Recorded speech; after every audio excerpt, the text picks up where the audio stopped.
കർക്കിടക ഒരു കേസ് പറഞ്ഞ സമയത്ത് ഞാൻ പറഞ്ഞു നിങ്ങൾക്ക് വീട്ടിൽ അഫോർഡബിൾ ആയ രീതിയിൽ നമുക്ക് ചെയ്യാൻ പറ്റുന്നതാണ് എണ്ണ തേച്ച് കുളിയാണ് അതിനുള്ള ഒരു ഓപ്ഷൻ ഒന്നും. അപ്പൊ എനിക്ക് വന്നൊരു ക്വയറിയാണ്, അതായത് എല്ലാ ദിവസവും എണ്ണ തലയിൽ നമ്മൾ കോമൺ ആയിട്ട് പറഞ്ഞാൽ നമ്മുടെ മേലെ എണ്ണ തേച്ച് കുളിക്കുന്ന കാര്യം. അപ്പൊ തലയുടെ കെയറും കാര്യങ്ങളും അതേപോലെ മുടിയുടെ കെയറും കാര്യങ്ങളൊക്കെ എങ്ങനെയാ നമുക്ക് ചോദിച്ചിട്ടുണ്ടായിരുന്നു. അപ്പൊ എനിക്ക് തോന്നി നമുക്ക് ഈ കുളീനെ കുറിച്ച് കുറെ അധികം കോൺസെപ്റ്റുകൾ ഉണ്ട്. സിമ്പിളായിട്ട് തലയിൽ ഏത് രീതിയിൽ വേണമെങ്കിലും എണ്ണ വയ്ക്കാം.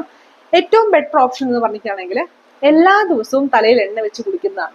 പ്രത്യേകിച്ചും നമ്മുടെ ക്ലൈമറ്റിന് അതാണ് ആപ്റ്റ് ആയിട്ടുള്ള കാര്യം. പക്ഷേ എല്ലാ ദിവസവും എണ്ണ വെക്കുന്നത് എല്ലാവർക്കും നല്ലതാണോ, അല്ലെങ്കിൽ ഏത് തരം എണ്ണ വെക്കണം എന്നുള്ളത് ഒരു ഓപ്ഷനാണ്. അതായത് എല്ലാവർക്കും എല്ലാ തരം എണ്ണകളും ഒരുപോലെ പറ്റുന്നതല്ല. ചില നീരർക്ക് ഉണ്ടാക്കുന്ന സാധനങ്ങൾ ഉണ്ടാവും, അല്ല കുറച്ചുകൂടെ തണുപ്പ് വേണ്ട, അല്ലെങ്കിൽ കുറച്ച് സ്ട്രെസ് ഒക്കെ ഉള്ള ആൾക്കാർ കുറച്ച് തണുപ്പ് തരുന്ന രീതിയിലുള്ള എണ്ണകളായിരിക്കണം ഉപയോഗിക്കേണ്ടി വരിക. അത് ഓരോ പേഴ്സണെ ഡിപ്പെൻഡ് ചെയ്തിരിക്കും. ഇനിയുള്ളത് എങ്ങനെയാണ് തലയിൽ എണ്ണ ഉപയോഗിക്കുന്നത് എന്നുള്ളതാണ്. നമ്മുടെ സാധാരണ ഏറ്റവും ബേസിക് ആയിട്ടുള്ളത് ശിരോഅഭ്യംഗം, അതായത് നമ്മുടെ തലയിൽ മസാജ് ചെയ്യുന്നത്, പിന്നെ ശിരോധാര, പിന്നെ ശിരോപിജു, ശിരോബസ്തി.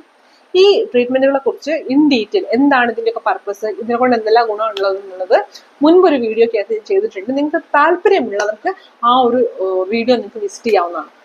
പിന്നെ പറഞ്ഞുകൊണ്ടുവന്നത് ഇങ്ങനെ എണ്ണ തേച്ചു കഴിഞ്ഞാൽ എല്ലാ ദിവസവും എണ്ണ തേക്കുന്നതാണ് നല്ലത്. ഇനി അടുത്ത ക്വസ്റ്റ്യൻ, എല്ലാ ദിവസവും കുളിക്കാൻ പറ്റുമോ എന്നുള്ളതാണ്. നമ്മുടെ പോലെ ഇന്ത്യ ഒരു ട്രോപ്പിക്കൽ ക്ലൈമറ്റിലുള്ള ഒരു കൺട്രിയാണ്. സോ ഇങ്ങനെയുള്ള സ്ഥലങ്ങളിലെ ആൾക്കാർ എല്ലായ്പ്പോഴും കുളിക്കുന്നത്, എല്ലാ ദിവസവും കുളിക്കുന്നതാണ് ഏറ്റവും നല്ലത്. കാരണം നമ്മുടെ ഇവിടെയുള്ള ചൂടും അതേപോലെ തന്നെ ഹ്യൂമിഡ് ആയിട്ടുള്ള ടെമ്പറേച്ചറും കാരണം നമ്മുടെ തലയിലൊക്കെ നന്നായിട്ട് വിയർത്തിറങ്ങാനും വിയർപ്പൊക്കെ കുറച്ച് സമയം നിന്ന് ഈ ഹ്യൂമിഡ് അറ്റ്മോസ്ഫിയർ ആയതുകൊണ്ട് തന്നെ ഈ ഫംഗൽ ഇൻഫെക്ഷൻസ് ഉണ്ടാവാനോ അല്ലെങ്കിൽ ഡാൻഡ്രഫ് പോലുള്ള കണ്ടീഷൻസ് ഉണ്ടാവാനോ ഒക്കെ ഉള്ള ചാൻസസ് ഉണ്ട്. ഇതിനെ പ്രിവെന്റ് ചെയ്യാനായിട്ടാണ് നമ്മൾ സ്കാൽപ്പ് ഹൈജീനും ഹെയർ ഹൈജീനും ഒക്കെ നമ്മൾ കീപ്പ് ചെയ്യാൻ വേണ്ടിയിട്ടാണ് എല്ലാ ദിവസവും നമ്മൾ കുളിക്കണം എന്ന് പറയുന്നത്. മേ ബി ഫോറിൻ കൺട്രീസിൽ, അതായത് നമ്മുടെ വെസ്റ്റേൺ കൺട്രീസ് ലൈക്ക് തണുത്ത അല്ലെങ്കിൽ ടെമ്പറേറ്റ് സോണിലൊക്കെ നിൽക്കുന്ന കൺട്രീസിലൊന്നും ഇതിന്റെ ആവശ്യം വരാറില്ല. ബിക്കോസ് അവിടെ കുറച്ചുകൂടെ തണുപ്പാണ്, അത്രത്തോളം ഹ്യൂമിഡ് ആയിട്ടുള്ള കണ്ടീഷൻസ് ഉണ്ടാവാറില്ല. പക്ഷേ ഇന്ത്യ പോലെ രാജ്യത്ത് അല്ലെങ്കിൽ നമ്മുടെ ഈ ഒരു ട്രോപ്പിക്കൽ ക്ലൈമറ്റ് മെയിൻറ്റെയിൻ ചെയ്ത് പോകുന്ന കേരളം പോലൊരു സ്ഥലത്ത് ദിവസവും കുളിക്കേണ്ടത് അത്യാവശ്യമാണ്. പിന്നെ എല്ലാ ദിവസവും കുളിക്കുന്ന സമയത്ത് എണ്ണ ഉപയോഗിച്ചാൽ ഗുണങ്ങളുണ്ട്, പക്ഷെ അറ്റ് ദ സെയിം ടൈം ശ്രദ്ധിക്കേണ്ടത് ദോഷങ്ങളും ഉണ്ട്. കാരണം ആ എണ്ണ ഉപയോഗിച്ചു കഴിഞ്ഞു കഴിഞ്ഞാൽ ഡെഫിനറ്റ് ആയിട്ടും, അതായത് തീർച്ചയായിട്ടും അത് കഴുകി കളയേണ്ടതുണ്ട്. ആ കഴുകി കളയാനായിട്ട് നിങ്ങൾക്ക് ഷാമ്പു ഉപയോഗിക്കാം. ഷാമ്പു നിങ്ങൾക്ക് ഏത് ഡെർമറ്റോളജിസ്റ്റിന്റെ സഹായത്തോടു കൂടി അല്ലെങ്കിൽ അഡ്വൈസോട് കൂടി നിങ്ങൾക്ക് ഏത് വേണം എന്നുള്ളത് നിങ്ങൾക്ക് സെലക്ട് ചെയ്യാം. അല്ലെങ്കിൽ നിങ്ങളിപ്പോൾ യൂസ് ചെയ്തുകൊണ്ടിരിക്കുന്ന ഷാമ്പു ഏതാണോ അത് കണ്ടിന്യൂ ചെയ്യാം. It is not causing any harm. അത് നിങ്ങൾക്ക് വലിയ ബുദ്ധിമുട്ടുള്ള കാര്യങ്ങൾ ഉണ്ടാക്കുന്നില്ലെങ്കിൽ നിങ്ങൾക്ക് അത് കണ്ടിന്യൂ ചെയ്ത് ഉപയോഗിക്കാം. പക്ഷെ ഉപയോഗിക്കുന്ന സമയത്ത് ഏത് ഷാമ്പു ആണെങ്കിലും കുറച്ചുകൂടെ ഒന്ന് ഡൈല്യൂട്ട് ആയിട്ട് ഉപയോഗിക്കാൻ വേണ്ടി ശ്രദ്ധിക്കാം. ഇനി ഈ ഷാമ്പു വാഷ് ചെയ്യുന്ന സമയത്ത് ഷാമ്പു ശരിക്കും സ്കാൽപ്പ് ഹൈജീന്റെ ഭാഗമാണ്. അല്ലാതെ നമ്മുടെ ഹെയറിന്റെ ലെങ്ത്തിലേക്ക് നമുക്ക് അപ്ലൈ ചെയ്യാൻ പാടില്ല. അതിനുവേണ്ടി നമുക്ക് കണ്ടീഷണർ പോലുള്ള കാര്യങ്ങളുണ്ട്. മേ ബി നമുക്ക് പ്രകൃതിദത്തമാണ് നിങ്ങൾ ഉദ്ദേശിക്കുന്നതെങ്കിൽ നമുക്ക് താഴി പോലുള്ള കാര്യങ്ങളൊക്കെ നമുക്ക് യൂസ് ചെയ്യാൻ വേണ്ടി പറ്റും. ഇത്രയൊക്കെയാണ് ഹെയർ കെയറിൻ്റെ അകത്തുള്ള കാര്യമായിട്ടുള്ള കാര്യങ്ങൾ.